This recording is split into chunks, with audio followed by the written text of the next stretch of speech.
Hello students, मेरे प्रिय बच्चों, ये मॉडल पेपर 2022 है।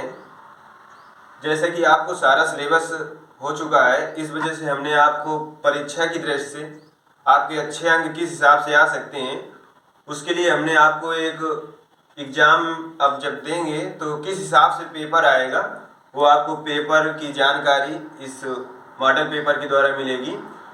तो प्रश्न नंबर 1 किस हिसाब से आता है वो देखिएगा। जैसे कि लिखा है विभव प्रवणता कैसी राशि है। तो विभव प्रवणता को आपको याद होना चाहिए कैसी राशि है, सदिश राशि है, अदिश राशि है, टेंसर राशि है। ठीक है, तो राशियाँ मुख्य रूप से दो प्रकार की होती हैं, सदिश राशि और अदिश राशि। सदिश राशि क्या होती है?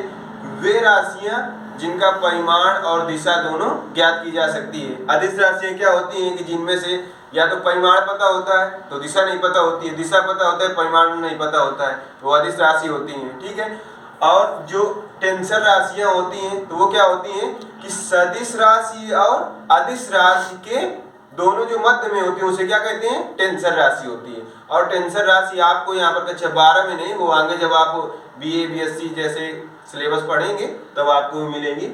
तो यहाँ पर विभव प्रवणता कैसी राशि है? सदिश राशि है। और इसका सूत्र क्या होता है विभव प्रवणता का? dV/dx E बराबर, अर्थात दूरी के सापेक्ष विभव परिवर्तन की दर को विभव प्रवणता कहते हैं।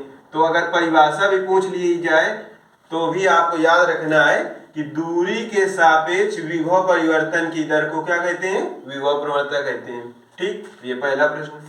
फिर इसके बाद लिखा है कि विशिष्ट चालकता का मात्रक बताइए। तो विशिष्ट चालकता का मात्रक ओम मीटर की पावर -1 होता है।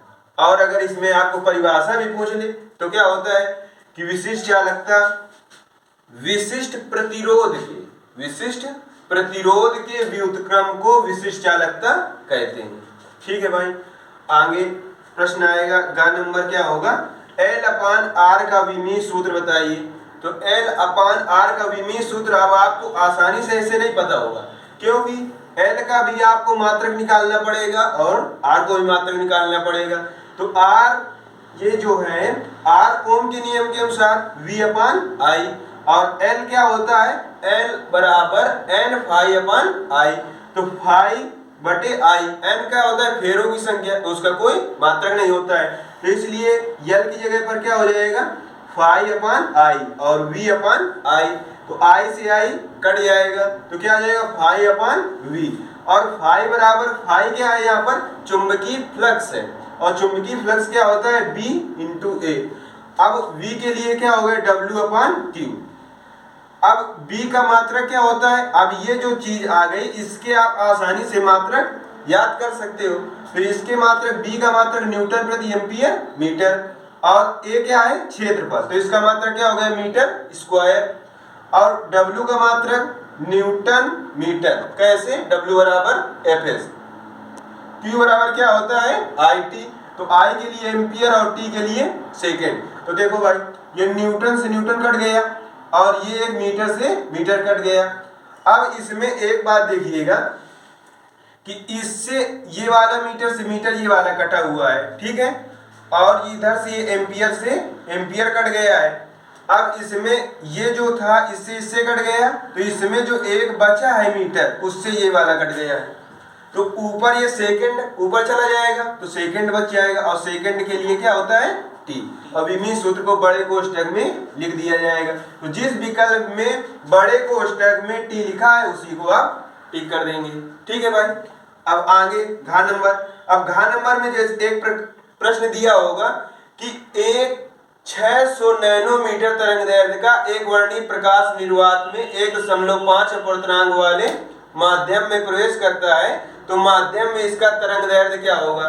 तो ये आपको प्रश्न लिखा मिलेगा, हमने आपको सॉल्यूशन बता दिया है कि जैसे लैम्डा बराबर 600 नैनोमीटर हो गया और अपवर्तनांक n बराबर 1.5, तो आपको सूत्र याद रखना है लैम्डा डैश बराबर लैम्डा/n। तो अर्थात लैम्डा डैश क्या है? ये दूसरे माध्यम में तरंगदैर्ध्य ज्ञात करना है। तो लैम्डा का मान 600 नैनोमीटर। अब इसको नैनोमीटर से आप चेंज नहीं करेंगे क्योंकि तरंगदैर्ध्य ही ज्ञात करना है, और तरंगदैर्ध्य को आप उसी मात्रा में लिख देंगे। तो n का मान क्या होगा 1.5, तो दशमलव से हटाएंगे 0 बढ़ जाएगा, तो 15 चौके 60, तो कितना आ जाएगा 400 नैनोमीटर। फिर आगे प्रश्न अंगा नंबर क्या है, आधुनिक मतानुसार प्रकाश की प्रकृति बताइए। तो इसमें बहुत सी प्रकृति लिखी होगी, या कण लिखा होगा, तरंग लिखा होगा, कण तरंग दोनों लिखा होगा, इनमें से कोई नहीं, इस प्रकार से विकल्प होगा। तो इसमें से आपको जिसमें कण और तरंग दोनों होता है उसमें टिक करना है। क्यों? क्योंकि हाइगेंस ने बताया है कि प्रकाश तरंग रूप में चलता है और प्लांक ने बताया है कि प्रकाश कण के रूप में चलता है। तो इसलिए मतानुसार कैसा हो जाएगा, आधुनिक मतानुसार प्रकाश की प्रकृति कण और तरंग दोनों रूप में हो जाएगी।